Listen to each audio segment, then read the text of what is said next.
Migani 15 umurongo wa mbere, ukwishura kwiyoroheje guhwamika uburake, ariko ijambo ribabaza rivyura ishavu.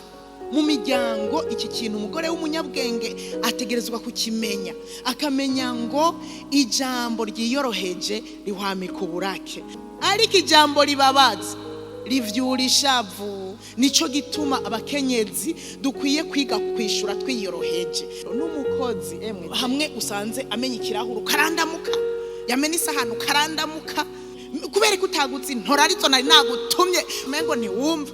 Iri jambo maze kurisoma numva riranyigishije, ndavuga nterega abasha mbika ko nanje nankankamira, kubera ko ijeho nahora ndamukankamira.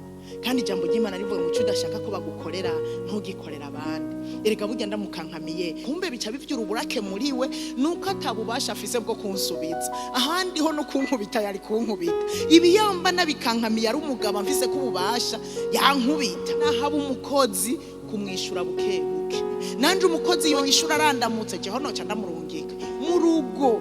Kwishura twiyoroheje uzi kumutware gusa, no kubakozi no kubana bawe. Na remarque yaburya abana hari igihe bakongatara kubera tuzibaha nabi. Burya iyo dufise abana bakomantaye urazosubira inyuma urabe vyatanguriye he, vyaje gute. Hari igihe usanga ari ukuntu wagombye kumushira ku rutonde. Nivyo ntidukwiye kwima inkona abana na Bibiliya bitwemerera kumukubita, ariko hari igihe turenze urugero. Burya bakankamirana nta n'umunsi babwira umwana ikosa yakoze neza, banza umusigurire. Wame wibuka yuko uwo mwana kumushira ku rutonde n'ishavu no gukankama cyane ko atari yo nyishu, kuko hari igihe uzosanga yakomantaye gose. N'abakozi buryo tubakankamira cyane baratinda bakigira. Murabizi ko ari twebwe twamana n'abakozi, kandi nta mukozi azogenda avuga ko patron ari mubi.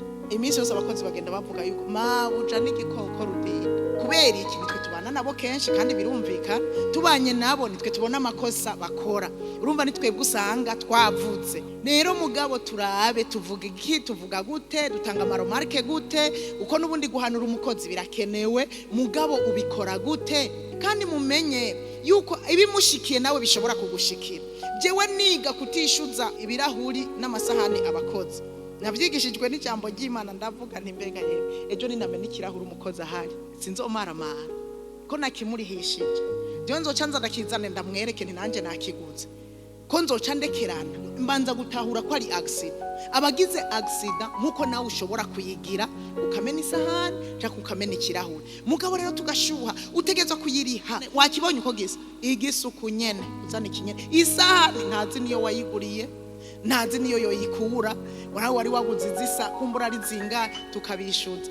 Ariko mugabo ijambo riranyigisha emwe cyandabiheba, nk'ahubwo nkaca ndamuhumuriza nkavuga birashika gusa uzoza uraraba neza nko havyabomanye wabishize aho udahambya, ugasanga yabishize aho adahambya yagiye gutora kikamukorokana. Turabimanura uvyegeze hepfo kubera wamubikenera, hanyuma uzoza urabitora bikoroheye, ugaca umubwira bukebuke kandi akabitahura, kandi ukazusanga yarabikoze ivyo umubwiye kubera wamubwiye bukebuke. Imana idufashe cyane.